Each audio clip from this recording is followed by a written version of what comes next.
this is my first time up in Anchorage flying my jet, and I mean, it was an exciting trip up here, and I'm really excited. The T-33, the aircraft I fly, was a very big part of Elmendorf Air Force Base until they retired it in the late 80s, and so it's nice to bring back a piece of history and share that airplane with people. Where are you from? California, San Francisco. Yeah. That's nice. Hot weather. Yeah, nice weather. Not like this. Yes. Yeah. So what happens if you find that weather? Oh yeah. I mean, if the weather is really bad at the show, we don't fly. But as long as the clouds are at least 1,500 feet, we still fly into our show. And then if I'm traveling places in bad weather, it doesn't stop. So what's your airplane? It's a T-33 Shooting Star. It's our first operational jet from the end of World War II and the Korean era. But it served from 1944 to 2000. Yeah, so it had a long life. Well, I love the airplane, and I pinch myself every day I get to do this for the job. How many years? I've been flying for 32 years, but I've been doing Airshow for 5 years. I mean, my airplane's a jet, so it's a little bit different than what some of these other guys do. I mean, I still fly upside down and do all this nice stuff, but it's a lot of G-forces, but it's fun. I know that when I ride on the airplane, I know when the airplane takes you to the door, Yeah. I feel the pressure like so hard. Like Yeah. you dive. Yeah. How did you handle the situation, the nervousness? You know what? I've never had to like get used to it because I instantly was good with it. Like I never had to get used to it. Like it's almost like I've done it before. It felt natural. So have you ever like something bad happened to you? Not really. Not really. I'm still standing here. Yeah.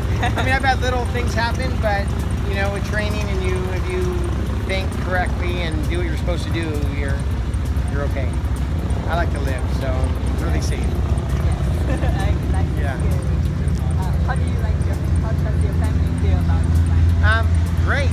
My wife's a pilot. She flies for UPS 747s. Wow. Yeah, Highly so- friendly. Yeah. But she knows I love this, and you know everybody supports me, so they're very good. Because you couldn't do what we do without the support of your family. Yeah. That does mean a lot.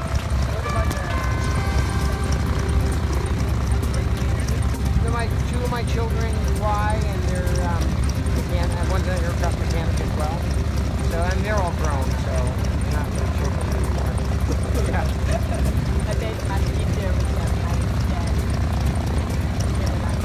Yeah. They like aviation a lot.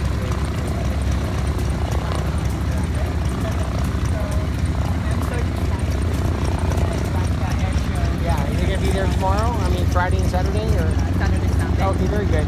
Yeah. Yeah. Yeah. Well, come out and I'll show you my airplane on Saturday or Sunday if you want to do more. Yeah, I'll show you the aircraft. So. Thank you so much. Oh, you're very welcome.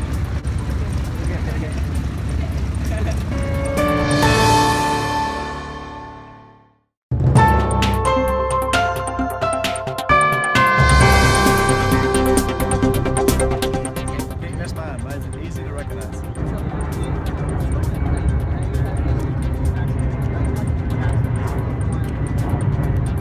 This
red, very primary colors. So it leaps right out at you, especially against the sky when it's gray or the white bars.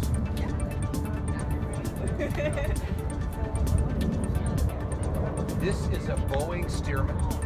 It was built by Boeing for the U.S. Army and the U.S. Navy in World War II. So this was a trainer for pilots that flew in the World War II. So this is, so I spent 6 years on active duty. Yeah, so and then after the war was over, wait a minute. How rude. So after the war was over, they had 10,000 of these airplanes. They sold them to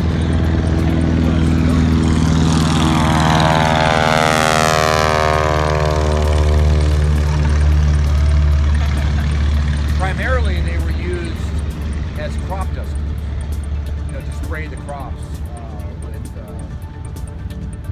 different chemicals. And they put this big motor on it. So during that same period, it was really the dawn of aviation. So that we saw a lot of these airplanes in air shows. We call it barnstorming. So the barnstorming in the 20s, 30s, and 40s, this was the airplane.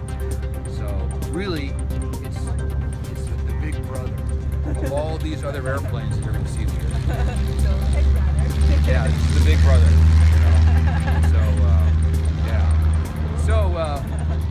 So I've flown this air show many times, but I've never flown this airplane. So I'm really looking forward to it. So I'm really excited to fly this airplane at the show. So you're I'm from here originally, and I grew up flying here. I live now in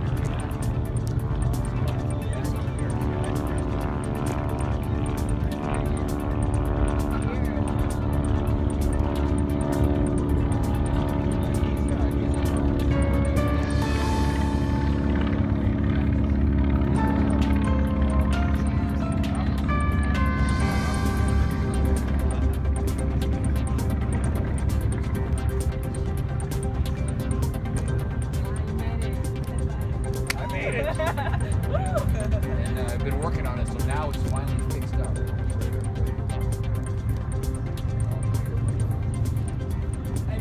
So so it's got 2 waves, and these just keep the wings together, you know, so it takes the stress off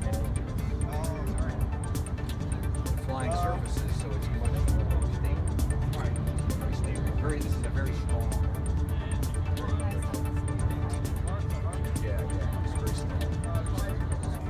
So the original airplane didn't have a cowl here. This was not the motor was much smaller motor. So this is almost 3 times bigger. So very big, very loud, very fast. like, who's doing that? Exactly, it's loud. That's right, that's right.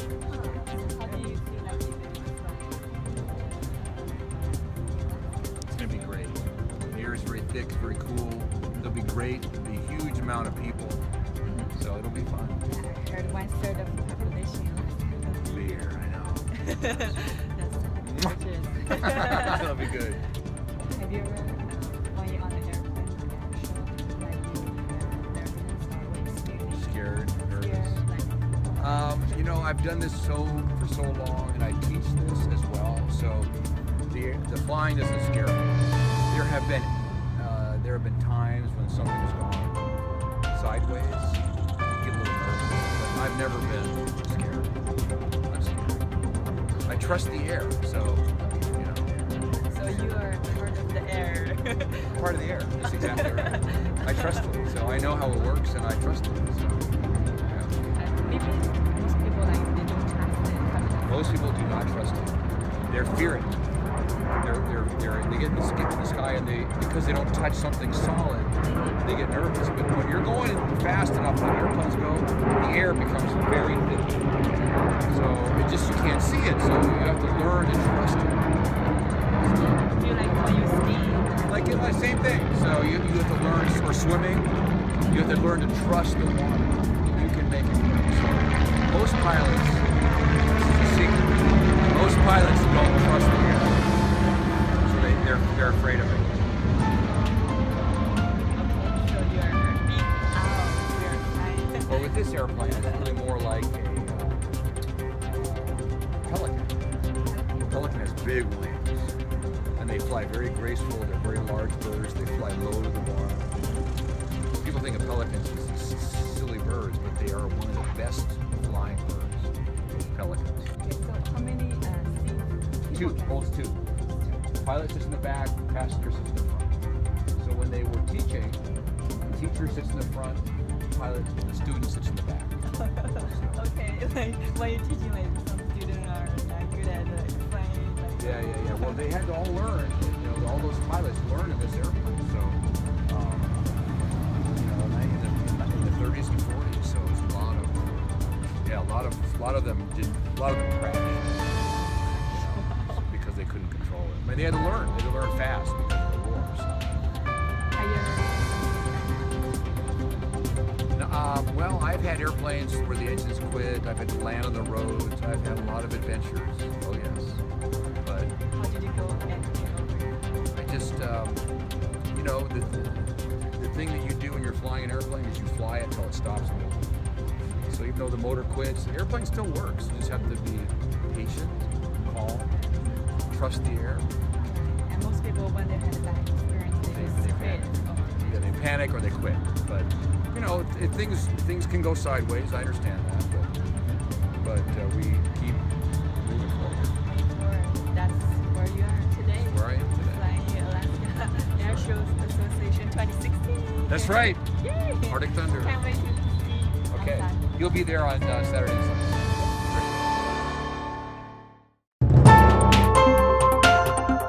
President of the Alaska Air Glad you all came out today. We're having a little bit of a media day to show off the planes that the association is providing to help with the Arctic Thunder 2016 open house. Go 2016! Yeah. And so what we have here today are a combination of trainer planes from World War II, observation planes also from the same era, and we also have an aerobatic performer, Gary Ward, that you interviewed earlier today. The planes that you see right behind me is L-13. It was an observation plane that came on board at the end of World War II and then was adopted by a lot of Alaskan pilots to go into rural Alaska and fly in the woods, whether they needed to go hunting or fishing or whatever they wanted to do. It's a very slow aircraft, doesn't take much runway, could land in rugged areas, and it was very popular with Alaskan pilots. Same thing with the L-1 behind me over here, the silver plane. Had the same kind of function as an observation plane. Then what we see also in the background, coming in behind me, is the BT-13. It's blue and yellow. And it was the first trainer that a World War II fighter pilot would train in.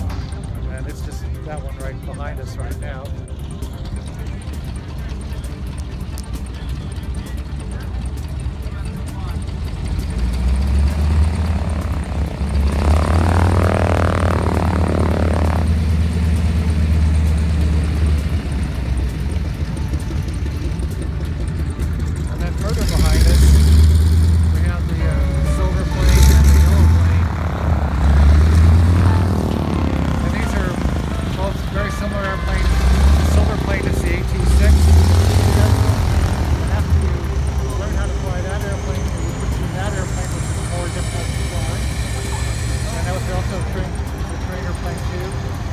Canadian version of the same airplane that was used during World War II, and it also flew up here in Alaska with the Canadian forces in support of the World War II effort.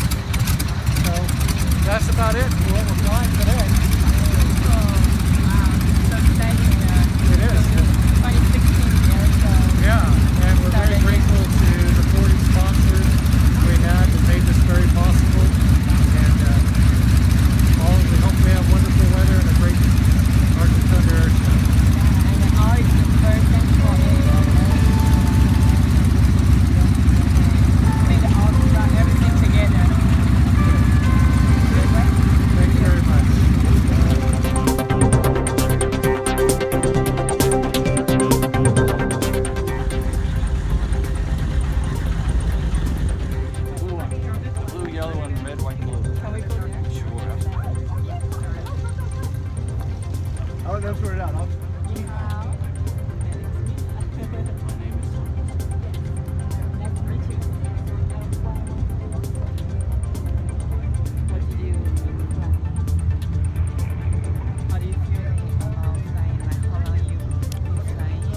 sure. I've been flying since 1990. I'm ex-U.S. Army. I used to fly it. I was a helicopter mechanic, and then I moved up into the test pilot sections for Hawk Shoes and 58s. I've been a lifetime member of the Cumulative Air Force since eons, late 90s. This is a BT-13 basic trainer. It's basically what all the guys that wanted to learn how to fly trained in before they went to the silver plane and the yellow plane. So they had to learn how to fly first before they could fly the other one. So what's It's like a stepping stone. Oh yeah, this is all basic stuff. And you can look at it. You got no problem. It's all basic stuff. This is a little more advanced. You know, like landing gear, retract and stuff, instrumentation. to learn anymore? Most people like me